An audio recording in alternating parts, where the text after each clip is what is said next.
Bonjour à tous et ravi de vous retrouver.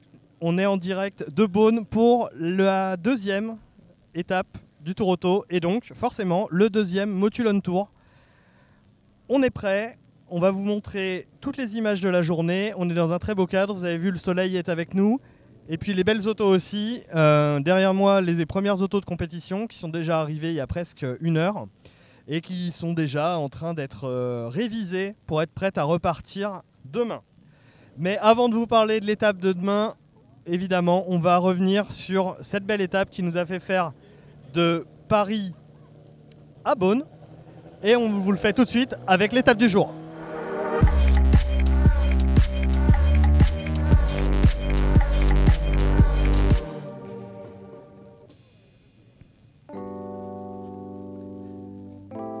Donc on est ici au château de Vaux-le-Vicomte. Vaux-le-Vicomte, en fait, c'est le départ officiel, puisque les autos quittaient donc le Grand Palais très tôt ce matin, encore de nuit, pour rejoindre le château en Seine-et-Marne, à côté de Melun.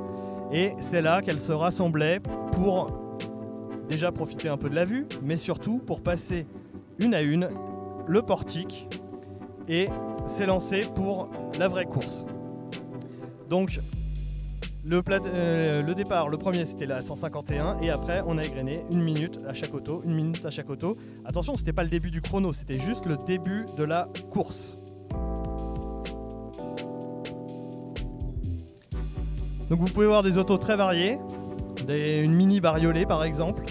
Vous pouvez voir donc des Jaguar, des Ferrari, des Porsche, bref, des autos de course dans tous les sens qui s'élancent sur la route.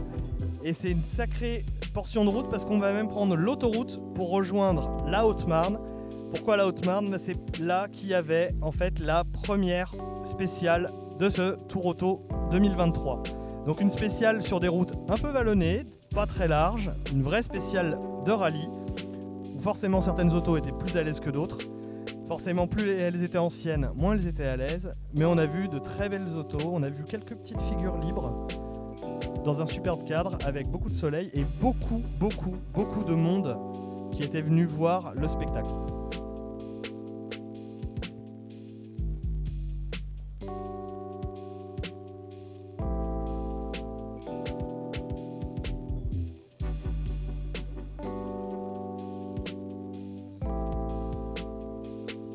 Donc des figures libres, on vous l'a dit, là on était dans un échappatoire, donc il y a eu des tout droits. On a eu même une autre séquence un peu insolite. C'était carrément, vous allez le voir juste après. Donc là, on voit, voilà, là c'est les autos du plateau 3 en compétition. Et plateau 3 en compétition, on a vraiment des rythmes différents. Notamment cette Porsche qui va se faire rattraper par une Alfa Romeo partie derrière elle et qui très sportivement laisse passer la mini bariolée. Encore, dis donc, on la voit beaucoup aujourd'hui. Et je pense que c'est pas fini. Et nous voici au château de Bussy-Rabutin pour le repas du midi, un repas un peu expédié. Les concurrents ont 45 minutes pour manger entre le moment où ils rentrent sur le château et le moment où ils doivent en partir. Donc toutes les voitures se garent, on s'extrait quand bien que mal des autos et on va se dégourdir les jambes, manger un bout et puis éventuellement discuter avec les copains. Ensuite, 50 km plus loin, nous voilà à Dijon-Prenois pour la deuxième épreuve chrono du Tour Auto 2023.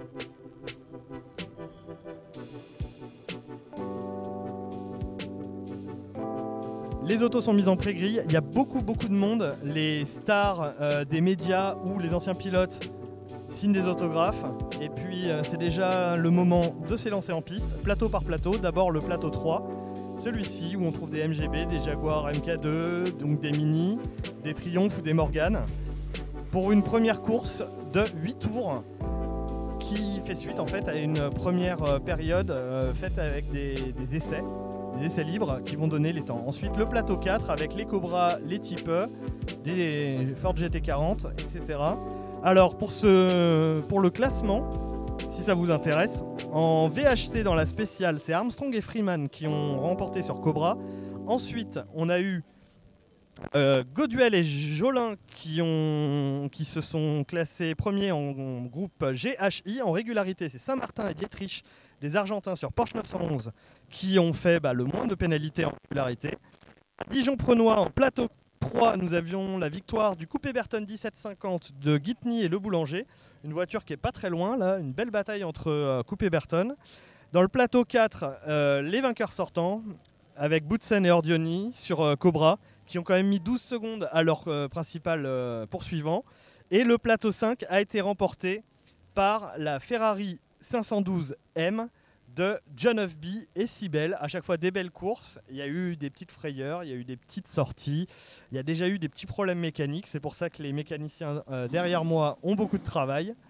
Et voilà pour la spéciale, pour les spéciales de ce jour. Je ne peux pas vous donner encore le résultat de la régularité, parce que même si nous sommes à Beaune, les autos engagées en régularité ne sont pas arrivées.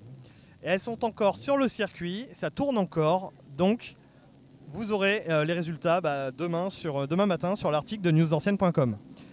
Maintenant qu'on vous a parlé de l'étape du jour, on va faire un petit focus. On vous l'avait dit hier, Motul Tour, on a un fil rouge cette année, et c'est l'équipage de la Cobra de Henri Pescarolo et Michel Perrin. On les suit tout de suite.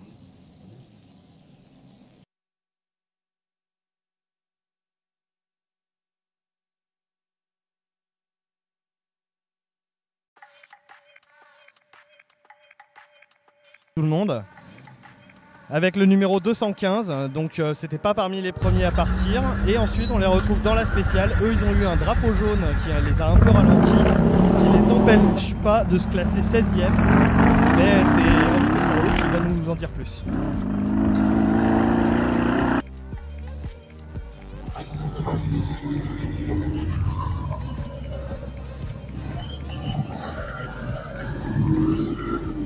Alors comment s'est passée la première spéciale? Pas très bien, parce que c'est une voiture qui a été réglée sur un circuit et les routes sont tellement pourries ici qu'elle n'a pas vraiment des suspensions adaptées. Enfin, on est resté sur la route, c'est le principal. Elle sera plus à l'aise à Dijon à mon avis, parce que je crois qu'elle a été réglée au Bugatti celle-là.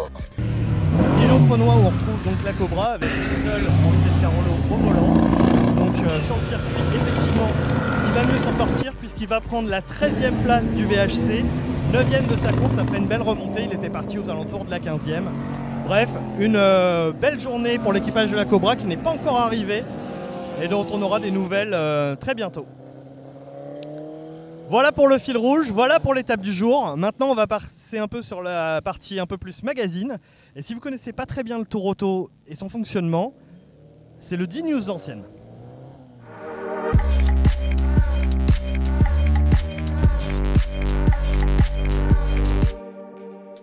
D'ancienne, il y a quoi dans le roadbook du Tour Auto? Bonne question Adèle. Comme dans tout bon rallye, effectivement, il y a un roadbook pour le Tour Auto. Il se présente comme ça, sous la forme de livres reliés avec dedans plein d'indications. Alors sur ces indications, on va avoir différentes colonnes. La première va donner le nombre de kilomètres depuis le début de l'étape, la deuxième depuis l'indication précédente, la troisième case, ça va être la forme de l'intersection pour savoir où aller. Après, on a éventuellement une indication, genre la ville vers laquelle on se dirige, et enfin, on a le kilométrage qui reste pour finir cette étape-là. L'étape en question, ça peut être le lieu du repas, entre deux épreuves chrono, vers un circuit ou même vers l'arrivée finale. Enfin Adèle, faut que tu notes qu'il y a deux types de distances, tout simplement parce qu'il y a des voitures européennes et des voitures américaines ou anglaises. Du coup, on a la distance en kilomètres, mais aussi la distance en miles. Voilà, maintenant vous savez comment on va d'un point A à un point B sur le Tour Auto. Et le Tour Auto, vous pouvez peut-être le voir derrière moi, il y a des autos très sportives, des autos qui n'ont pas couru que sur les routes françaises, qui ont aussi couru sur un circuit mythique française lors des 24 heures du Mans.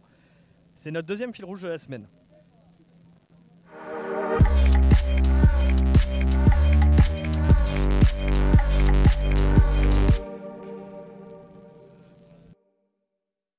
Dans la série des points communs entre le centenaire des 24 heures du Mans et le Tour Auto, on peut en voir un évident en piste avec une voiture française, c'est la DB HBR5. La DB, c'est l'archétype de la voiture française des 24 heures du Mans des années 50 et 60. C'est une voiture légère avec une carrosserie fibre et polyester dont le moteur est issu de la grande série. Ici, c'est un petit bicylindre Panhard qu'on retrouve sous le capot. Petit mais pointu, puisqu'avec 850 cm3 seulement, il arrive à sortir 58 chevaux sur la voiture de série et évidemment beaucoup plus en course. C'est avec ce genre d'auto que les constructeurs français partaient à l'assaut de la victoire au Mans. Évidemment, on parle pas de victoire au général, mais à l'indice de performance. Une victoire prisée qui avantageait les petites cylindrées et pour lesquelles DB affrontait Alpine ou Porsche. DB l'emporta 5 fois entre 1954 et 1961, avec notamment la HBR5 en 1956, tandis que les victoires suivantes étaient dues à des barquettes. Au Tour de France, DB l'emporta avec un coach Fruat en 1952. Les HBR5 s'illustrèrent, elles, de 58 à 61, avec des beaux résultats aux alentours de la 10e place au général. Au Tour Auto, on en voit régulièrement. Et sans trop de surprise, elles sont souvent très bien classées au classement à l'indice.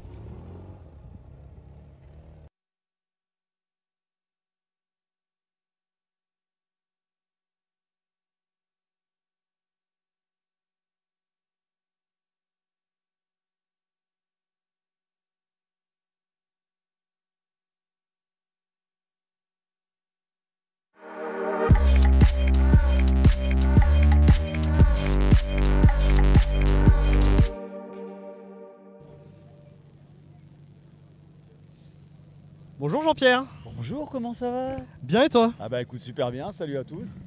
Donc Jean-Pierre Gagic sur le Tour Auto. Eh ouais, comme d'habitude, c'est Comme d'habitude. devenu une tradition. Une tradition. le Tour Auto. C'est la combienième édition que tu fais en tant que Alors, je sais que tu as fait copilote Ouais, et maintenant pilote. pilote, écoute, ça doit être la 4e, si tu rajoutes le copilotage, où j'ai mélangé un peu le copilotage, l'émission, etc. Je D'accord. pense que je dois être à la 8e maintenant. Oui. Et en général, pour l'émission, quand je le faisais au début, quand je suivais en tant que pour journaliste, hein, je dois être à Bien mon sûr. 15e Tour Auto, je pense à peu près. Ah oui. Ouais. Ouais, ça commence à Ah faire. ouais. Et donc là maintenant, tu es au volant. Ouais. D'une Mini. Ouais. Alors La on a Mini quelques. Variolée. Voilà la fameuse Mini Variolée dont je Ouais. vous parlais tout à l'heure. Est-ce que tu peux nous raconter ta journée? On a quelques petites images à Ouais. montrer. Alors ta journée, comment ça s'est passé? Eh ben écoute, réveil matinal, hein, j'ai Ouais. envie de te dire, ça c'est aussi une des grandes traditions du Tour Auto. C'est toujours un moment particulier parce que tu te réveilles, c'est une nuit où tu es un peu agité, parce que tu as cette espèce de pression où tu prends le départ de la compétition. Départ du Grand Palais éphémère, on est parti super tôt et ça c'est très bien parce qu'on a pu sortir de Paris très vite. Ouais. Parce que les quais, à partir de 7h, ça devient quand même problématique à Paris. Hein. Première spéciale, pas facile avec la Mini parce Ouais. que c'est une route très bosselée. D'accord. Et comme la voiture, la Mini est une petite voiture avec un empattement très court, il y a un moment, parce que ma femme me copilote, il y a un moment on décollait en fait de bosse en bosse D'accord. sur la ligne droite.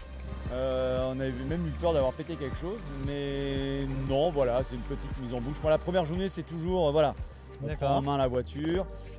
Après le circuit de Dijon, bon, avec ma Mini de 120 chevaux, c'était un petit peu long. Ça glissait un peu, j'ai l'impression. Oui, ça c'est normal. Avec une Mini, ça glisse. Il faut que ça glisse. Si ça glisse pas une Mini, c'est pas rigolo. Ouais. Non, c'est pas un circuit fait pour les Mini. Hein. Ouais. Dijon, le Castellet en fin de parcours, là, c'est des circuits très rapides. Nous, ce sera plus demain, voilà, la Bresse ou Charade, où c'est D'accord. des circuits très techniques où ces voitures sont très très à l'aise parce que très agiles. Voilà. D'accord. Du coup, la Mini, tu la connais bien? Ouais, c'est la même que l'an dernier. Hein. La même que l'an J'y avais goûté l'an dernier et j'avais trouvé ça tellement rigolo à conduire, mais vraiment, D'accord. il me manquait encore un petit peu de Mini au Tour Auto. Ouais. Donc j'ai décidé de repartir avec la même Mini. On lui a fait cette fameuse déco qui est un hommage au styliste et au designer Paul Smith. Ok. Voilà. Qui avait décoré comme ça des Mini. Paul Smith, c'est celui qui fait ses chemises rayées, c'est un peu sa signature Oui, visuelle. D'accord. Et il avait dessiné des Mini comme ça à l'époque. Et je l'ai rencontré au Goodwood Revival l'an dernier, Paul Smith. Ok. Et je lui avais parlé du projet, il a trouvé ça super sympa. Je lui ai envoyé une photo de la Mini. Il a dit « Ah, c'est marrant, c'est génial, la Mini », parce que lui-même roule en Mini, D'accord. toujours encore aujourd'hui. Ok. Et voilà, c'était pour le petit clin d'œil, Mini, voiture anglaise, des 60s, on est en plein dedans, quoi. Ok. Et j'ai vu qu'il y avait plein de noms sur le toit. Oui. Qu'est-ce que c'est? Alors traditionnellement, chaque année, je cours, enfin ma femme et moi courons pour des associations. D'accord. Et cette année, c'est une association qui s'appelle Opilote et qui permet à des jeunes, qui permet à des enfants qui sont hospitalisés Ouais. de se rendre au bloc opératoire avec des petites voitures électriques. D'accord. Et cette association offre ces voitures électriques en fait aux hôpitaux. Donc on a mis une cagnotte en ligne et tous les donateurs qui ont donné, on a imprimé les noms, on les a mis sur le toit de la voiture, comme ça ils font le tour auto Sympa. avec nous. Voilà, Sympa. manière symbolique de faire le tour auto avec nous. Ok. Ok. Ok. Est-ce que tu as un objectif précis sur ce tour auto ou c'est juste se faire plaisir? Terminé. Parce que moi j'en ai fait des tours auto, j'ai abandonné, j'ai galéré, j'ai fini sur le toit une année, un tonneau dans une spéciale. Ouais. Donc non, déjà terminé. Ok. Parce qu'en plus ça arrive à Cannes, chez moi, je suis originaire de Cannes, ma femme aussi d'ailleurs. Donc voilà, on veut terminer, on veut s'amuser et prendre du bon temps. Et ce qui est bien en tour auto, c'est que Ouais, j'en discutais tout à l'heure. Tu vas forcément trouver quelqu'un avec qui tirer la bourre sur un circuit. Bon voilà, moi quand tu vois sur un circuit un châssis court qui se balade devant Bien sûr. toi, tu kiffes. Voilà. Ouais. Alors non seulement tu kiffes au volant de ta voiture, mais en plus tu kiffes parce que tu es entouré de voitures absolument exceptionnelles. Ok. Et d'ailleurs, pourquoi l'avoir fait en compétition et pas en régule? Bah parce que c'est une course. Une course, faut aller vite d'un point A à un point B. Alors, je l'ai fait en régularité, Ouais. notamment pour les missions, on l'a fait une ou deux fois en régularité. Mais j'avais vraiment envie de sauter le pas parce que c'est pas le même tour auto. D'accord. Je respecte tout à fait la régularité. Les mecs qui arrivent dans la seconde après une journée, moi ça reste une énigme pour moi. Je suis incapable de faire ça. Ok. Mais vraiment le côté course automobile, c'est quelque chose de particulier. Voilà, Ok. c'est pas les deux, c'est deux salles, deux ambiances. Hein, ça n'a rien à voir. Mais pour avoir fait les deux, c'est vrai que quand on goûte à la compète, quelle que soit la voiture, hein, Mhm. on peut avoir une GT40 ou une Mini, il y a un côté quand même très particulier, très sympa. Ok. Et vous avez même pas un trophée interne entre les différentes mini Non, on y a pourrait. des objectifs. Ouais, on pourrait. Bon, on a Georges, un des miniman là, qui Ouais. fait tous les 50s avec Peter, qui roule très très bien, avec une Mini qui est très très bien préparée. D'accord. Non, ce qui est bien, c'est qu'on roule un peu tous ensemble parce qu'on a des dossards qui sont très proches. Mhm. Et non, franchement, l'idée c'est de profiter. On a la chance d'avoir cet événement unique au monde, je le dis et je le répète. Hein, il n'y a pas d'autres événements comme ça dans le monde. Sur les plus belles routes de France, c'est un privilège de pouvoir le faire. Donc rien que ça, moi ça me va très bien. Ok. Tu parles de profiter. Sur une semaine comme ça, tu bosses pas du tout pour la télé? Non. Alors une équipe qui tourne, qui va faire un sujet pour l'émission. Ouais. Mais non, parce que alors je l'ai fait en 2016. On était engagé en compétition avec la Corvette, la fameuse Corvette. Oui. Avec ce drapeau américain, etc. C'était une expérience exceptionnelle. Moi, il m'a fallu un mois pour m'en mettre. Hein. D'accord. Parce que la fatigue, et tu sais, tu te prends un truc. Ouais. J'étais avec Anthony Peltoise, notre pilote, et puis ah bah t'es 7ème, ah putain, et si on était dans le top 5, donc tu te prends un truc, tu dois gérer les caméras, le son, tout ça, donc c'est très compliqué. Ouais. Ça a super bien marché, on me parle encore de cette voiture alors que c'était il y a 7 ans. Ouais. Mais non, maintenant j'en profite. Voilà. Ok. Et du coup, là, c'est en fait une semaine presque de vacances. Alors c'est paradoxal parce que quand tu dis aux gens, alors les vacances, ça va être 5 heures, grand maximum c'est ça. de sommeil par nuit. 400 bornes dans une voiture qui a 60 ans, bien raide et qui pue l'essence, les gens disent, Non, c'est pas mon trip. Ouais. et c'est marrant parce que le tour auto, quand ça se finit, ils se disent, ah putain, j'en peux plus, je suis content. T'as juste hâte que ça recommence Ouais. en fait. Hein, Ouais. on est un petit peu taré quand même. Hein. Et du coup, est-ce que il y a un gros événement qui arrive un peu plus tard, c'est le Mans classique. Bien sûr, ouais. C'est pas quelque... T'as déjà fait ça? Oui, j'ai roulé, bien sûr, ouais, j'ai roulé au Mont Classique, ouais. Pas sur Mini forcément, là c'est compliqué. Ah, parce qu'elle est Déjà pas éligible. Et puis dans l'immédiat, là, tu sentirais vraiment Ouais, le ouais. temps un petit peu long. Non, j'ai roulé en GT40, Faut que tu j'ai roulé en GT40, j'ai roulé en type E aussi. Ouais. Ça c'est pareil. Alors faut pas prendre ça comme une course, c'est vraiment une expérience. Et encore une fois, je le répète, pouvoir prendre les Hunaudières, voir la passerelle Dunlop arriver quand tu es au volant d'une type GT40, c'est extraordinaire. Voilà. Mais même moi, tu vois, l'an dernier, je me suis posé quand le soleil est tombé entre chien et loup, il y avait le plateau 4 avec les Cobras qui passaient, tout ça. Moi, c'est vraiment mon truc, c'est Cobra, c'est GT40, toutes ces voitures des années 60. J'étais dans la ligne droite descente. Voilà. Pendant un quart d'heure, j'ai laissé passer les voitures, j'ai entendu les sons qui passaient. Bah tiens, en parlant de son, il y a la 512M qui Ah oui. regarde-moi. Fabuleuse voiture dont on vous reparlera dans le module. Voilà, c'est ça le tour auto, hein, des voitures dont on verra jamais plus et qui se baladent sur les routes de France. Donc, ouais, voilà, c'est un peu le mélange. Et encore une fois, le tour auto, le Mans classique, c'est un peu pareil, c'est une expérience avant tout. Voilà, Ok. plus qu'une compétition pour moi. Et le Mans classique, le prochain, tu y seras? Oui, j'y serai. On va y être au Mans classique, bien sûr. On va faire les 24 heures du Mans. On sera présent de plus en plus souvent sur les manifestations classiques. On s'en rend compte. Hein, les gens aiment beaucoup ça. La passion, ça passe. La passion maintenant de l'automobile, c'est la voiture ancienne? Alors pour moi, j'ai une théorie là-dessus. C'est qu'avec l'émergence des véhicules électriques, c'est une réalité. Voilà. On va rouler avec ça. On n'aime pas. Ouais. Ce sera peut-être à pile à combustible. C'est quoi? On verra. L'avenir le dira. Ok. Mais je pense que ça va redonner tout l'attrait qui existe déjà autour des véhicules de collection. On aura des objets de transport la semaine. Et on va ressortir toutes ces voitures le week-end parce que de l'essence, il y en aura. Il n'y a pas de souci. Ouais. C'est peut-être un peu plus chiant à trouver. Quoi qu'en ce moment, c'est pas facile. Oui, plus cher aussi. Sans doute un peu plus cher, mais bien sûr, quelqu'un Ok. ça lui manque un problème. Ok. Pour te suivre, donc c'est quel numéro là, ta mini? Numéro 179. Et donc on espère D'un autre jusqu'à côté, Cannes. on peut pas la rater. Ah bah hein. non, Ah, on peut pas la rater. dans le genre des mini, c'est sûr qu'on Voilà. peut pas te rater. Et ben merci Jean-Pierre. Merci à vous. Et puis bonne course. Ça marche. Merci. Ciao. Et maintenant, on va vous parler de l'étape de demain.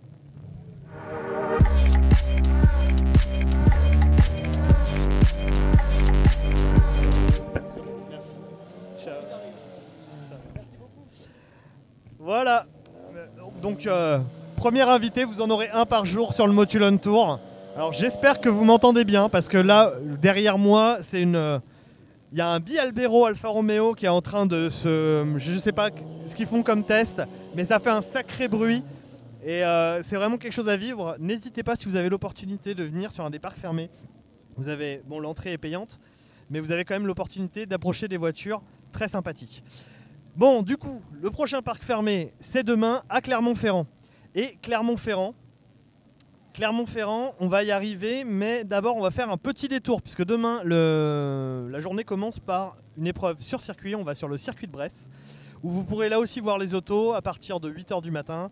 Et là, vous pourrez voir les autos plateau par plateau, et c'est un accès gratuit, donc vous pouvez les voir à la fois dans les paddocks et sur la piste, donc n'hésitez pas à venir.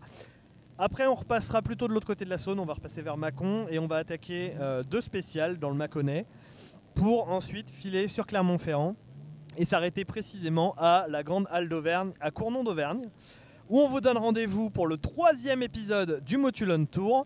On vous reparlera de l'étape du jour, on suivra toujours notre équipage favori avec Pescarolo et Perrin. Et puis maintenant, on a fini ce Motul Tour numéro 2. On espère que vous avez bien aimé, que vous serez avec nous demain. Et puis dans tous les cas, vous aurez tous les résultats de la course demain matin sur News Anciennes, parce que ça court encore. On espère que vous aimez. N'hésitez pas à nous envoyer des questions d'ailleurs si vous avez des choses particulières à nous demander. N'hésitez pas à le faire. On vous dit à demain.